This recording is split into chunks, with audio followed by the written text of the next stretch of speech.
Marché sous choc, emploi en panne, Powell pressé, Trump qui s'en mêle. Cette semaine, c'est la triple alerte qui secoue les marchés. Il y a eu 73 000 emplois qui ont été créés contre 110 000 prévus. C'est la plus faible création depuis 2019. La Fed, elle commence à se diviser. Deux membres ont voté pour 0,25% de baisse, du jamais vu depuis 2025. Trump, il taxe et en plus de ça, il fait quoi? Il limoge. Les tarifs sont entrés en vigueur le 1er août avec un Canada taxé à 35% et il a carrément viré la patronne du bureau des statistiques de l'emploi en direct. Je sais pas si vous vous rendez compte, mais cette semaine elle était vraiment sport et on va décortiquer ça ensemble. Allez, sans plus attendre, on passe à la suite. Bonjour à toutes et à tous, aujourd'hui on se retrouve pour un nouveau Weekly Hebdo. Pour ceux qui me connaissent pas, je fais des vidéos chaque semaine pour décortiquer un petit peu l'actu macroéconomique, géopolitique et financière. Cette vidéo est à but éducatif et n'est absolument pas un conseil financier, alors faites toujours vos propres recherches. Mais cela étant dit, si vous kiffez la finance, la macroéconomie, alors vous êtes sur la bonne chaîne YouTube, n'hésitez pas à vous abonner, à liker, à lâcher un petit commentaire, ça me soutiendra et ça me fera très plaisir. Allez, fini de blablater.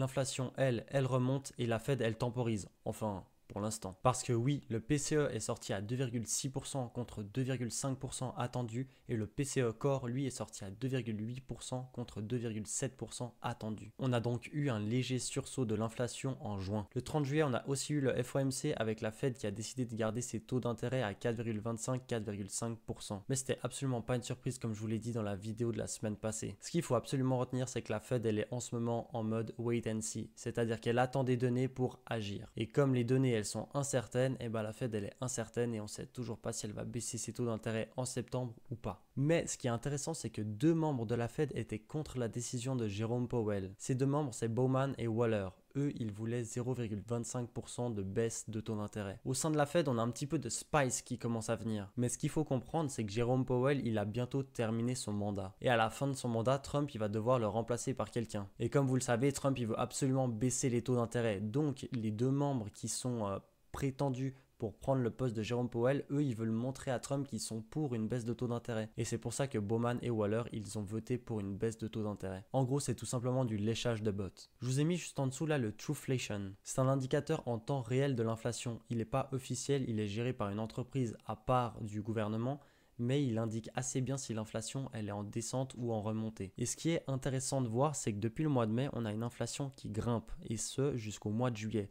Ensuite, au mois de juillet, on a une forte baisse, puis une légère reprise vers mi-juillet et là on a un effondrement pour le début août. Vous allez me dire c'est complètement incohérent, je viens de vous dire que l'inflation elle est en train de remonter et là le truc il dit que ça baisse. Et là je peux déjà vous expliquer cette baisse. Cette baisse elle est due à un emploi qui commence à faiblir. Et voilà, on y est. Soft landing ou atterrissage brutal? Pour ceux qui ne connaissent pas le soft landing, globalement, c'est le fait de lutter contre l'inflation sans détruire pour autant l'économie. Donc on monte les taux d'intérêt, on tape un petit peu dans l'économie, l'inflation, elle redescend, mais le but c'est de bien juger et de baisser les taux d'intérêt au bon moment pour pas tomber en récession. Sauf que là, avec les données qu'on a eues, la récession, elle est sur le point d'arriver. Il y a eu 73 000 jobs qui ont été créés contre 110 000 attendus. Donc ça fait 40 000 jobs de moins. Zéro job dans le privé et en plus de ça, le chômage, il augmente de 0,1% pour atteindre 4,2%. Mais c'est pas tout, il y a une révision des deux dernières publications de jobs. Et ces révisions, elles disent qu'ils se sont complètement trompés et qu'il y a 258 000 jobs qui ont été annoncés comme créés, mais qui n'ont pas été créés. Donc la semaine passée, ils nous ont annoncé qu'ils se sont trompés et que les 258 000 jobs, ils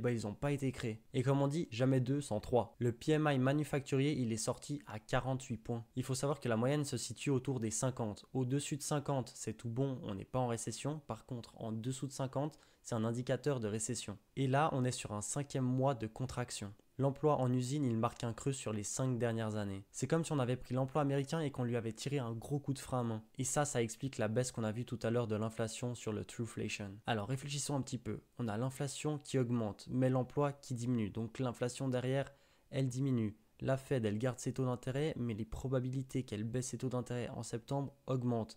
Du coup, le dollar, lui, il s'effondre. Le Dixie se fait rejeter sur les 100 points et clôture la semaine en dessous des 99 points. Ça lui fait une baisse de moins 1% sur la fin de semaine. Voyons un petit peu ce que ça a donné avec un graphe. Vous pouvez voir que le Dixie a marqué un beau double bottom sur le mois de juillet avec un premier et un deuxième bottom juste là. Ensuite, il a fait un petit rallye Et là, en fin de semaine, il s'est clairement fait rejeter sur les 100 points. Et cet énorme rejet, il vient des datas macroéconomiques sur l'emploi qu'on a eu. Elles étaient tellement mauvaises que les probabilités de baisse de taux d'intérêt au mois de septembre, elles ont explosé jusqu'à 73%. Résultat, une baisse de taux prévue pour septembre et du coup le dollar qui perd de la force. Maintenant, d'un point de vue graphique, c'est pas perdu parce qu'on a juste un retest du double bottom. Il vient se poser pile au niveau de la neckline. Alors il faut suivre le dollar. Si le dollar se reprend fortement, ça veut dire qu'on n'aura sûrement pas de baisse de taux d'intérêt au mois de septembre. Par contre, si le dollar ne tient pas sa neckline, alors on aura de très fortes chances qu'il y ait une baisse de taux d'intérêt au mois de septembre. Petit tour rapide sur les rendements obligataires à 2 ans pour vous dire qu'ils sont à 3,66%. Et ceux à 10 ans, ils sont à 4,25%. C'est aussi intéressant de voir ici les rendements obligataires à 2 ans pour voir qu'on s'est clairement fait rejeter sur les 4% et bam, on a chuté jusqu'à 3,66%. Pareil, si vous suivez les rendements obligataires à 2 ans, avec la tendance, vous pourrez facilement voir si la Fed, elle prévoit de baisser les taux d'intérêt ou pas. C'est exactement le même schéma qu'avec le Dixie. Je vous ai mis juste ici les probabilités de baisse de taux d'intérêt données par Kalshi. Donc vous pouvez voir qu'ici, à la publication des données sur l'emploi, il y a eu une augmentation de probabilité de baisse de taux d'intérêt. Carrément, il y a eu un croisement. Donc on est passé à 75% de chances de baisse de taux d'intérêt contre 25% de chances de maintien de taux d'intérêt. Pareil, tout ça, c'est à suivre, mais grâce à Kalshi, vous pouvez facilement voir si la Fed, elle va baisser ou pas les taux d'intérêt. Reste que c'est pas du 100% fiable, mais ça donne une idée. L'or sur le devant de la scène, le pétrole complètement délaissé. Bah oui, parce qu'avec les données de l'emploi qu'on a eu, on craint fortement une récession. Résultat, l'or il prend 2% en fin de semaine avec une clôture autour des 3350 $ l'once. Et le baril, lui, il perd 3% pour clôturer aux alentours des 67 $ le baril. Il faut bien comprendre que tout est corrélé dans l'économie. Si l'emploi il chute fortement et qu'on craint une récession, c'est normal qu'on veuille baisser les taux d'intérêt. Ça, c'est le premier point. Mais avec une récession, on a moins de demandes. Et moins de demandes, ça veut dire que le prix du baril, il chute. Point numéro 2. Et si la croissance elle fléchit, point numéro 3, on va vouloir se réfugier. Et on va se réfugier sur quoi? Sur de l'or. Après, point spécial sur le cuivre qui a pris moins 24% dans sa tête. Bam! Bah oui, Trump il a décidé d'exempter de tarifs le cuivre raffiné. Et donc le résultat il s'est pas fait attendre. Faisons le point maintenant sur les indices US. Est-ce qu'on a vraiment une rupture de tendance? Allez, c'est parti. Le SP500 lui il a perdu presque 3% sur la semaine. Mais bon, comme je vous l'avais dit la semaine passée, ce surachat sur le RSI, il ne pouvait pas tenir indéfiniment. Il fallait bien qu'à un moment on le casse et quand on l'a cassé, bah voilà, ça donne ça. Pour le moment, pas de panique. C'est une baisse assez brutale, mais pas de panique. D'ailleurs, on a toujours cet énorme support ici avec un toucher, deux touchés et une rupture juste là. Donc on pourrait venir faire un pullback, ce serait même pas si dangereux que ça. Par contre, attention, on a un petit gap juste ici et un deuxième gros gap juste là. Il faudrait absolument pas venir les toucher. Reste que toutes les moyennes mobiles, elles sont dans l'ordre, donc ça c'est positif. Mais il faudrait pas venir casser la moyenne mobile 50 jours, ce qui donnerait une tendance à court terme à la baisse. Et encore moins venir casser la moyenne mobile 200 jours qui là annoncerait une baisse à long terme. Affaire à suivre. Du côté du Nasdaq, on a exactement le même schéma que le SP500. Pareil avec une perte de plus ou moins 3%. Pareil, on a deux gaps ici et ici. Il faudrait pas venir les combler, ça pourrait être très dangereux. Mais on peut facilement revenir retester la cassure juste là, ce serait pas dangereux. Pareil, affaire à suivre, on patiente. Je me permets quand même de dire que d'un point de vue technique, jouer le pullback, c'est intéressant pour investir. Après, c'est pas un conseil, c'est uniquement mon avis. Du côté du Dow Jones, là, c'est un peu plus compliqué. Vous pouvez voir que là, on a un triple touché. Un premier ici au mois de novembre-décembre de 2024. Ici, deuxième touché au mois de février-mars 2025.